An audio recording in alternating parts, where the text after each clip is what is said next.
예, 시황맨의 주식 이야기 10월 21일 방송 시작하겠습니다.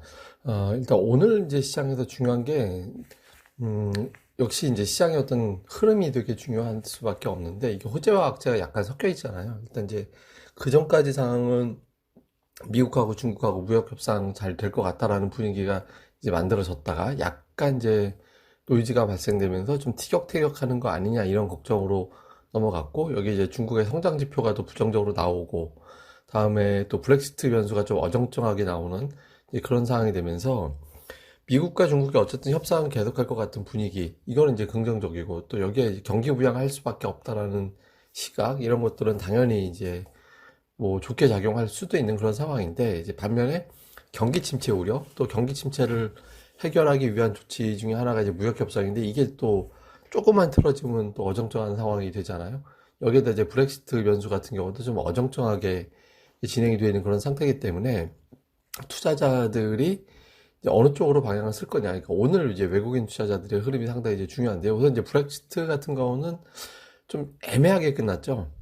예, 그러니까 이게 뭐 투표하고 나서 지금 몇 년 동안 계속해서 결정되는 것도 아니고 뭐 이랬다 저랬다 하면서 시간만 질질 끄는 그런 형태가 되고 있는데, 당초 지난 토요일에 우리 시간으로 토요일 저녁쯤 되면 의회에서 EU하고 영국하고 합의한 건에 대해서 표결이 진행이 되고, 그게 이제 표결이 뭐 통과가 되거나 아니면 통과되지 않거나 뭐 이 둘 중에 하나가 나올 거로 생각을 했는데, 전혀 다른 상황이 생겨버렸잖아요. 합의안 자체가 승인 자체가 안 돼버렸죠. 표결이 안 돼버리는 그런 상황이 만들어졌는데, 좋게 보면 일단 최소 노딜 브렉시트는 없다. 예, 그럴 가능성이 높다. 이런 쪽에 이제 무게를 두는 편인데, 나쁘게 보면 시장이 제일 싫어하는 건 이제 불확실성이잖아요.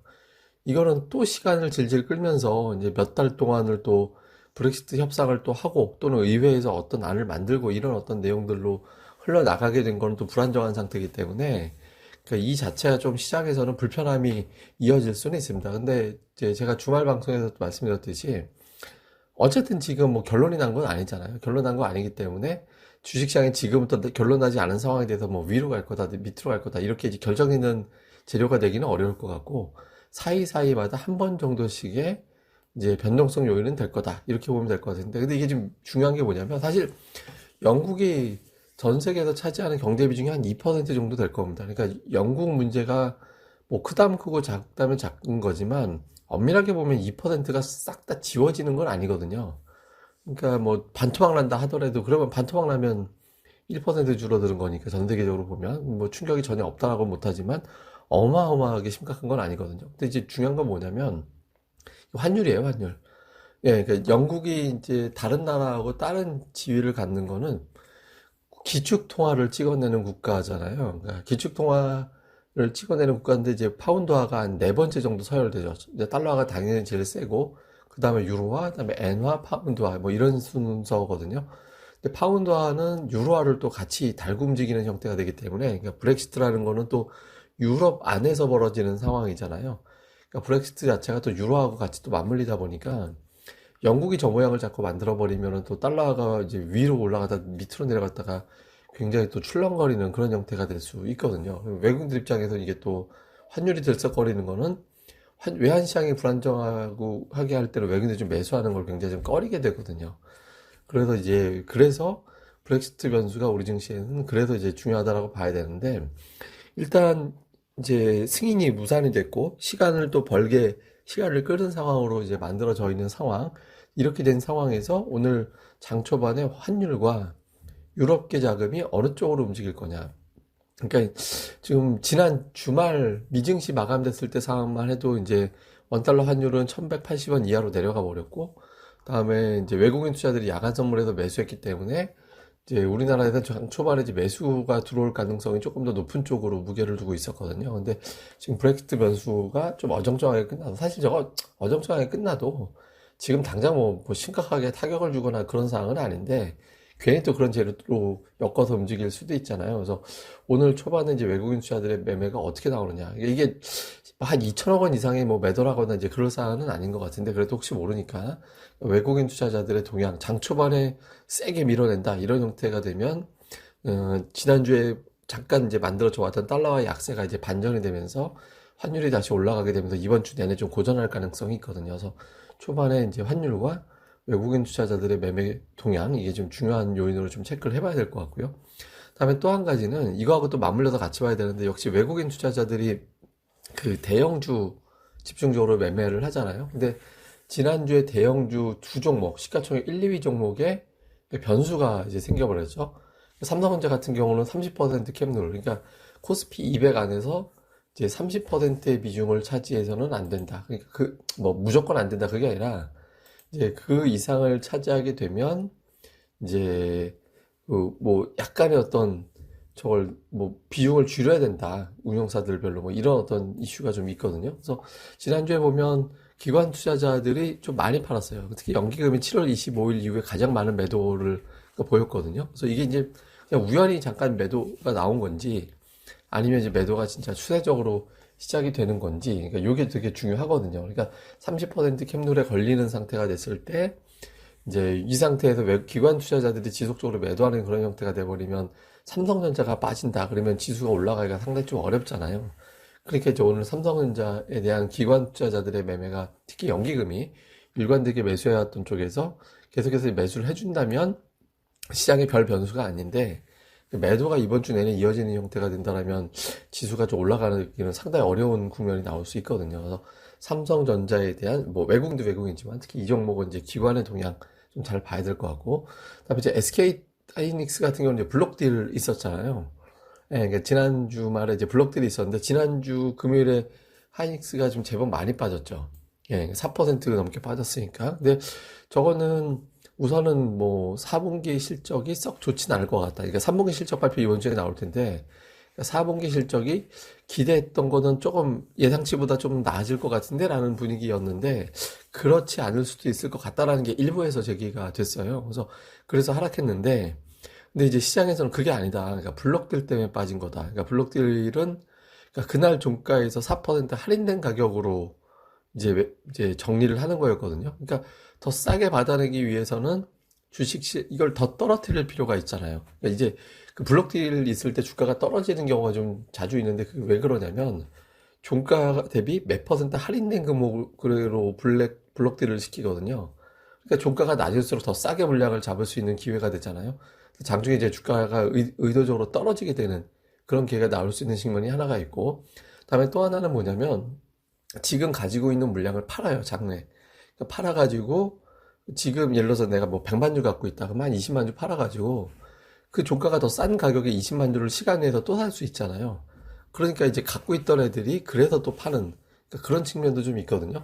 그러니까 뭐 어차피 종가 대비 더 싸게 살 수 있으니까. 그래서 이제 블록들이 있는 종목의 장중에 주가가 약하게 끝나는 경우가 더 있거든요. 그러니까 이게 이제 하이닉스에 영향을 줬을 수도 있거든요. 그러니까 이 둘 중에 어느 쪽이 더 센 재료였냐. 그러니까 예를 들어서 뭐 실적 부진이라는 어떤 걱정거리로 하락한다라면, 이게 오늘 같은 경우도 하이닉스 주가가 조금 더 심각하게 빠질 수도 있거든요. 그러니까 막 한 7만 5천 원대까지 밀어내리는, 그러니까 그런 흐름이 나올 수 있는 거고, 그냥 블록딜 때문에 빠진 거다. 그러면 이제 오늘 수급은 금요일보다는 훨씬 더 양호한 쪽으로 바뀌어버릴 것이고, 그러면 이제 주가는 좀 방어력을 보이면서 반등하는, 뭐 하이닉스 실적 괜찮을 것 같은데 뭐 이런 식의 어떤 분석. 실제로 그날도 뭐 증권사에서 나온 코멘트를 보면 좋다, 그러니까 내년도 1분기 정도부터는 이제 반도체 가격 돌아설 거다, 이제 그렇게 유력하게 보고 있다, 이렇게 해서 매수의 기회로 삼아야 된다, 이런 어떤 코멘트들이 나왔었잖아요.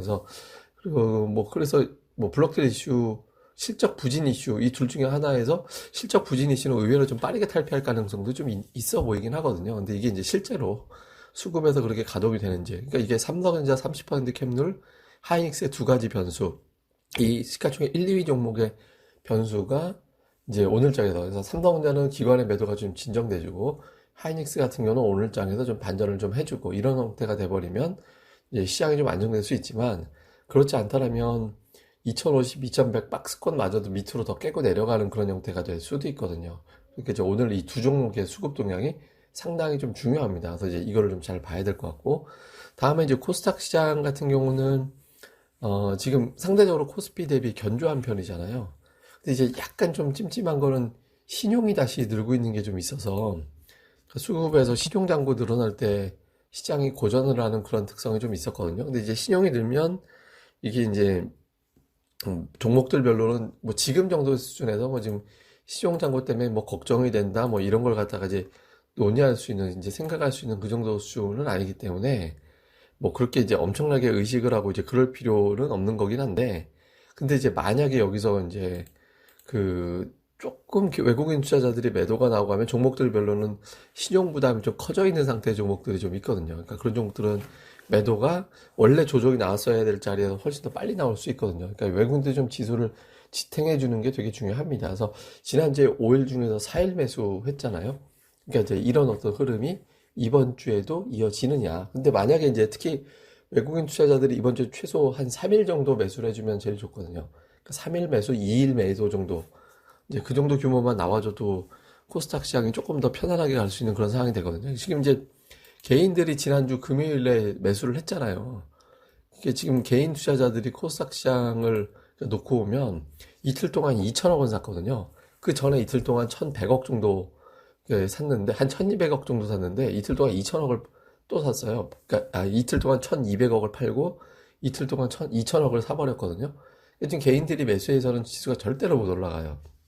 그러니까 그 올라가기 거의 불가능에 가까운 그런 형태의 수급이 되어 있거든요. 그러니까 이게 개인들이 매도하는 형태가 되려면 외국인 아니면 기관이 매수를 해줘야 되잖아요. 그래서 지금 지난주에 좀 우호적으로 나왔던 그러니까 외국인 투자자들이 지수를 좀 뒷받침해줘야 되고 그렇게 된다라면 최근에 외국인 기관 수급이 양호했던 종목군들 그러니까 이런 쪽이 어떤 흐름이 나와줘야 되거든요. 근데 이제 지난주만 놓고 오면 약간 이제 패턴에 좀 변화가 생겼죠. 그러니까 그 코스닥 쪽을 놓고 보면 뭐 주말에도 잠깐 말씀드렸습니다만 이제 기관 투자자들의 매수 상위가 SKC 코오롱피아이, SK머티리얼즈, BH, 하나리 머티리얼즈, 바이오솔루션, 서진시스템, 스튜디오 드래곤, 솔브레인, 젠백스, 테스, 제넥신, KH바텍, 에코마케팅 이런 거였고 그러니까 외국인 투자자들은 SKC 코오롱피아이, HLB, 원익IPS, 메지온, 서진시스템, 덕산네오록스, KMW, SK머티리얼즈, 상상인, KH바텍, 네페스, 펄어비스, AP시스템, SFA, CJENM, ENF 테크놀로지 뭐 이렇게 나가거든요. 이전 같으면은 바이오 시가총액 상위 바이오 종목들이 좀 포진이 돼 있었는데 이게 없어요 지금 양쪽에서. 그러니까 뭐 5G, IT 그리고 지난주 지금 엔터도 사실은 좀 살짝 빠져 있거든요. 근데 어쨌든 엔터 같은 경우는 뭐 수급이 그렇다고 엄청나게 나쁜 상태는 아니고.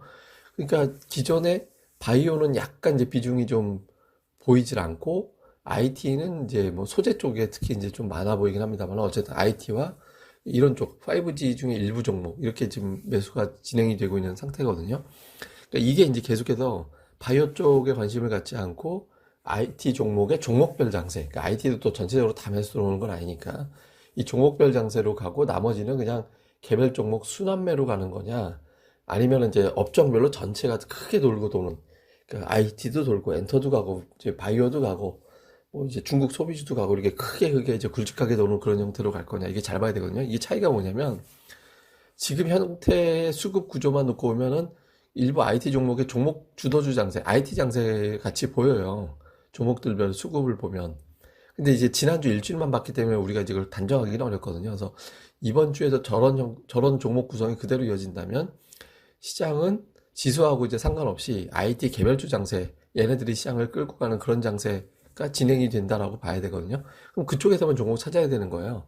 근데 그게 아니라 이제 순환매를 돌린다. 뭐 바이오 포함해서 순환매가 돌린다. 그러면은 이제 막 가고 있을 때 그러니까 막 가고 있는 종목을 따라붙는 게 앞에 말씀드렸던 상황이 되는 거고 뒤에 상황이 된다. 그러면은 가는 종목을 사는 게 아니라 외국 기관들이 좀 사놓은 것 같은데 얘가 요즘 쉬네. 그러면 이제 그걸 길목지키고 이런 형태로 좀 전략이 다르게 진행될 수 있는 거잖아요. 그래서 코스닥에서 오늘장과 내일장 정도에서의 종목별 흐름, 그러니까 어떤 종목군들을 매수하느냐 이런 것들도 굉장히 중요한 어떤 포인트가 될 수 있어서 예, 어떻게 돌아가는지 이 점도 좀 잘 살펴보는 게 이제 좋을 것 같습니다. 그래서 오늘 장은 약간 좀 대외적으로 굉장히 정신 사나운 날이에요. 그러니까 이게 또 이번 주에 좀 뭐 미국이라든가 유럽에 또 경제 지표 나오거든요.